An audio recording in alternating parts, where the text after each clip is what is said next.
How to fix WhatsApp storage full issue.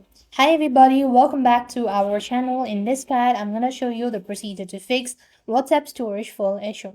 So what you could do is here, first thing first, simply open the WhatsApp onto your device, tap the gear icon very top right, go to settings from the pop-up menu.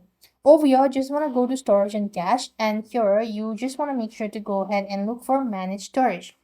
After which you could simply tap onto a large files than 5 MB to see the biggest videos and photo. You can select and delete them all at once or individual. And you could also tap forward it many times to delete the viral memes and video that often clutter storage as well. You will scroll down to see a list of chats ranked by size, tab or chats. Tap or chats to delete the media as well.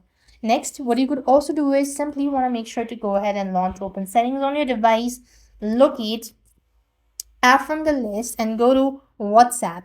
After which you want to go to storage and cache and make sure to go ahead and delete your cache as well. This should also definitely help you out.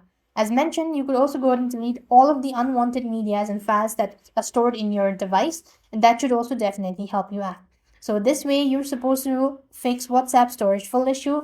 I hope the video was helpful. Make sure to like, share and subscribe. Thank you for watching. See you in the next video.